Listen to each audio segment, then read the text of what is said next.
Good evening, ladies and gentlemen. I don't usually walk towards the light on my evening walks, but for the sake of being visible, right now I'm walking towards the light, ending the day with a nice evening walk.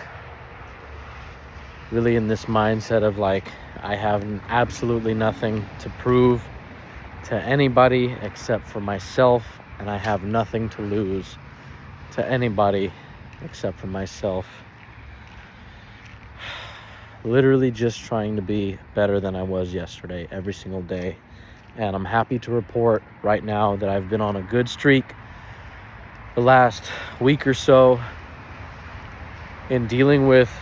specifically in dealing with my toddler, who's 3.5 years old. She can be very, very, very,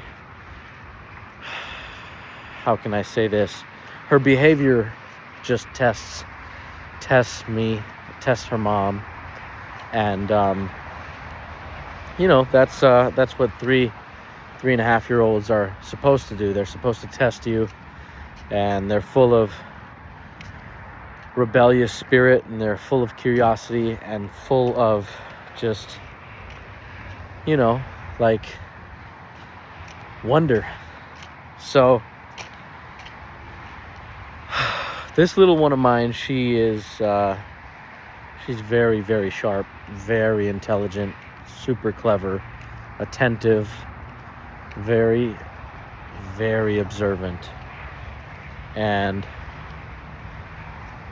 I have a bit of an anger problem that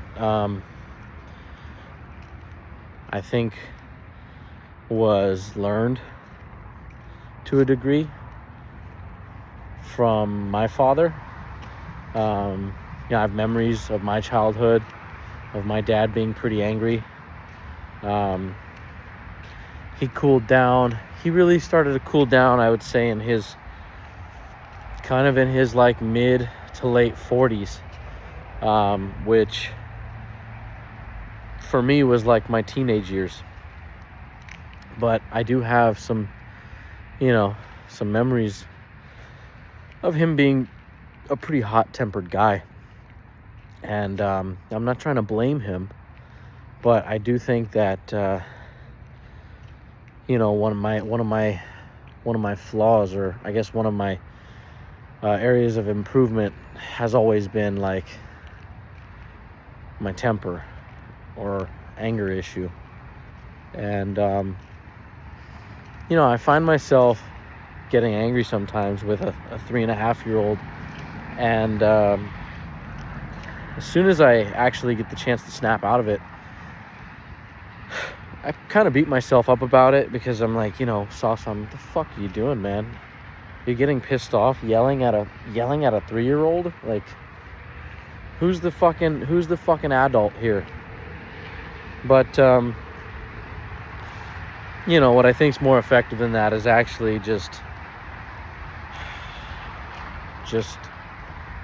actually thinking about what I'm about to do or say, and how I'm gonna say it, and in what tone I'm gonna say it.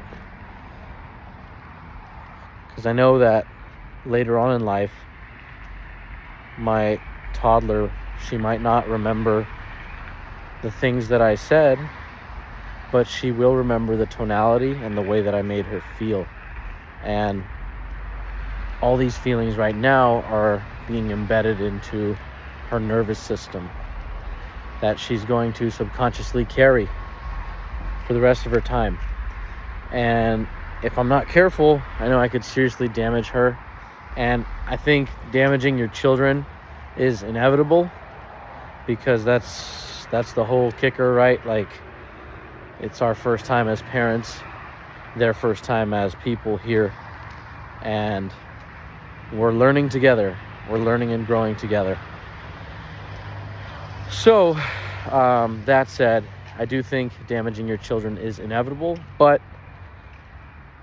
I think that if I continue to put effort in, I could minimize that damage. So that's my goal. The idea is for my children to come out a little bit less damaged by their parents than I was, and than my parents were by their parents, and so on and so forth. So if each generation can improve a little bit, then we're moving in the right direction. But